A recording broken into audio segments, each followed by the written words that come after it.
My mental health since I've started this has just slowly been on such a decline. I feel a little bit dead inside.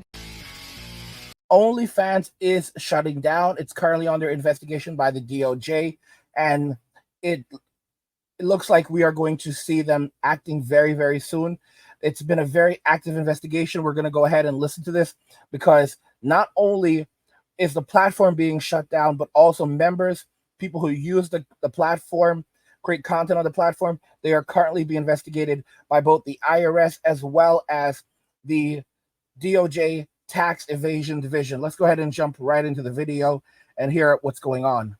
Criminal Investigation Division has reportedly contacted OnlyFans content creators as part of a criminal tax investigation. According to Seattle tax defense attorney John Colden, IRS special agents have visited the homes and offices of OnlyFans personalities and their tax return preparers, delivering grand jury subpoenas, which indicates that the Department of Justice is also involved. OnlyFans, a subscription-based social media platform that frequently features adult content, saw a surge in traffic during the COVID-19 pandemic and reportedly earned over $2.3 billion in 2020.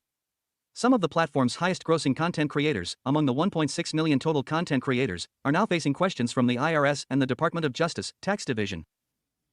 Yeah. So there's a lot of implications for all of this right now when it comes to that platform. As you can see, more than 100 members of Congress signed a letter demanding the DOJ investigate the platform for CP, CA, which they're basically trying to push back on the platform. This actually happened back in 2021, August of 2021, and the investigation is actually still ongoing. We've touched on this a little bit before, but as you can see, there are additional details. So yes, the Department of Justice is investigating the platform, and there were reports of a lot of serious issues, a lot of serious things happening there. And as we said, more than 100 members of Congress demanded that the DOJ look into the allegations made against the platform. Now, what the timetable for this is moving up very, very quickly. It's happening rapidly. And a lot of this is because of the poor decisions made by the people who created that platform. It is a devastating platform, and a lot of people have experienced extraordinary hardships after they started creating content on that platform. At OnlyFans. Okay. And then I failed at OnlyFans because I think I had it about 2 weeks. You failed? Yeah, because I can't be asked to do it myself. So I asked a girl to run it for me, and she did it. Basically, just lazy. Not really, I worked 3 jobs, but... Lazy to do your own business. To have the time to do it, yeah. Not to do my own business, because I can quit my job and then do my own business. So you can see there are a lot of girls who jumped on there also failed to make any real money. But the problem is that many of them, because remember, they are independent contractors, the money that they did make on there, it could be a couple $100 or a couple of thousands of dollars. The average OnlyFools creator only makes around $150 a month. But those of them that, let's say, made like $3,000 or even $30,000, they didn't pay taxes on that. They did not pay taxes on that money. And even though they may no longer be on the platform, they still owe the IRS that tax money from years ago.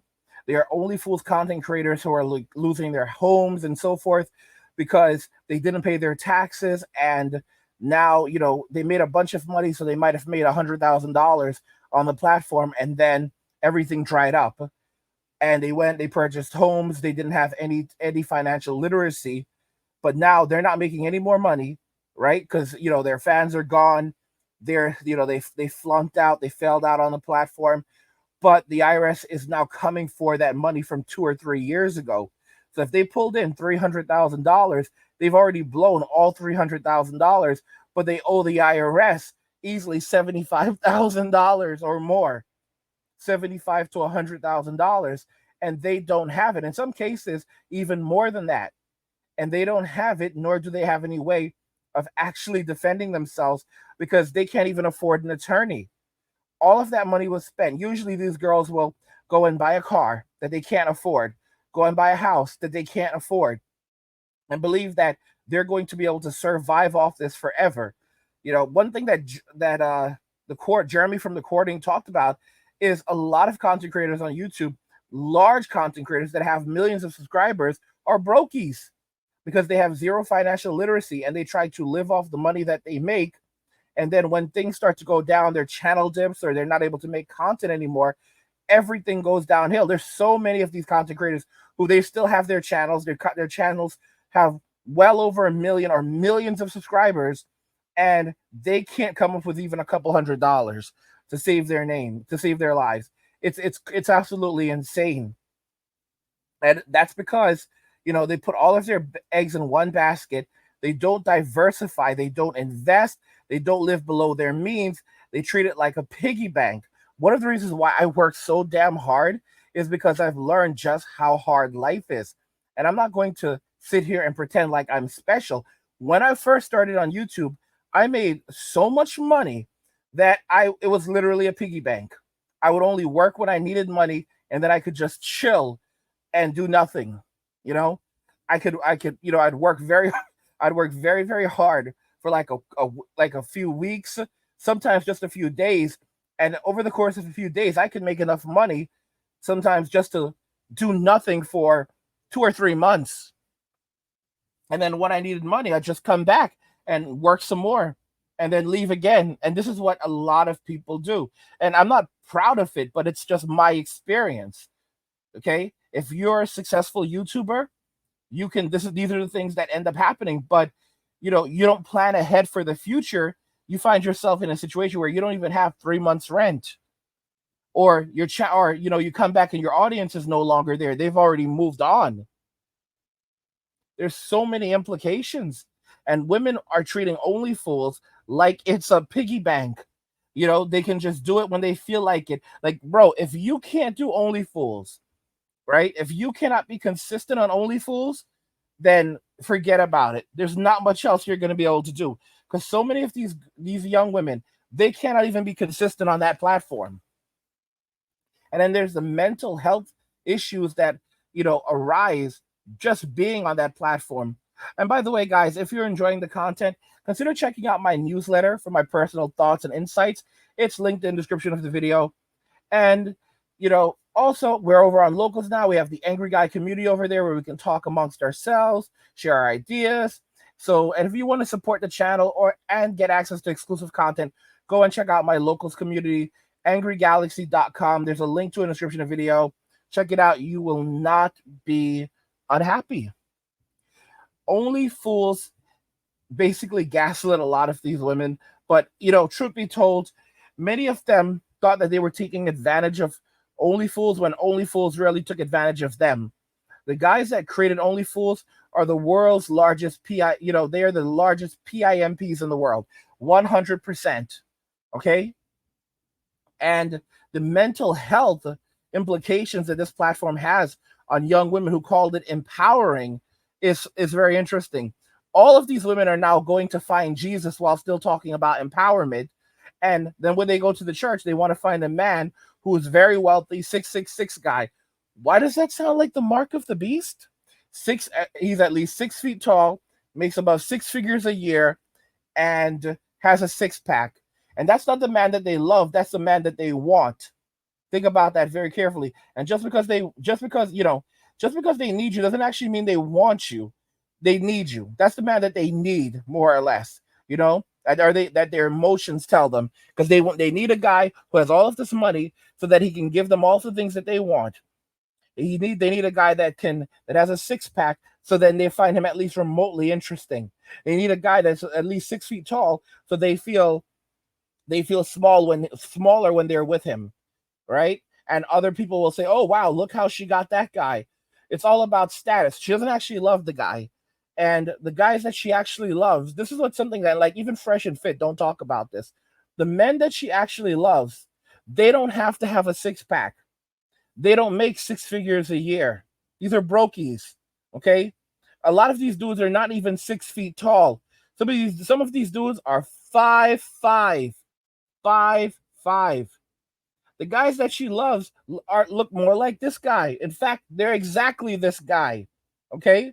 They love little Pancho. They love little Pancho, okay? They love Panchito, and his brother Sancho. These are the guys that they love. When you're not home, these are the guys that are home with her. And guys like Fresh and Fit, they don't talk about it. Because they'll say that, oh, well, all the women, they actually want the guy with the six pack. No, that's what they say they want. The men that they actually love don't have any of those things. They have no money. They have no physical. They have no physicality. They have no real swag. They have no riz. Like, all that, I'll tell you what they have. What they have is basically, nothing to lose. And those are the men that women actually love. They will get married to one dude, but then still go back to that other dude to have kids with him, and then have another man raise those kids well after they're married, because psychologically they're like, we want the best genes. We want Poncho's genes. We want our kids to be fathered. We want Poncho to father our kids, and we want Jason to raise Poncho's kids, because Jason will do a good job raising the kids and providing for the kids, but Poncho, he will give us the best genes for our kids. Poncho, little Poncho, that's the man that they love, okay? And sometimes they'll even mix it up, where like the first one is Poncho's, the second one is Sancho's, okay? And then the third one might be their cousin Juan's, okay? Don't forget about Juan. Don't forget about Juan. This is the sad reality that we live in, but it is a reality that we have to utterly face and acknowledge, because it's not going anywhere. Modern women chose this for themselves, and now we are seeing the implications of this. But this platform is shutting down. They are building a case. The DOJ is building a case. The IRS is building a case, and it's going to be massive when this thing goes down. They are going to find this damn platform so much money, maybe $1 billion or more. Okay, the assets will be liquidated, and the men and the people who operate on the platform are going to go to prison. So the guys who created the platform and the content creators that are making content on the platform, they're all going to prison. They're going to get a ticket to Club Fed, and they're going to serve. They're going to do their time. I'm telling y'all, they're going to do their time, and when they get out, they're going to need to pay the government large amounts of money. Tons of these women who operated on OnlyFans, they're never going to come back from this, because they're going to have so much debt. You cannot discharge IRS debt in court. You can't discharge it in court. You cannot get rid of your IRS debt in court. IRS debt and student loans, those are two things that are very, very hard to get rid of.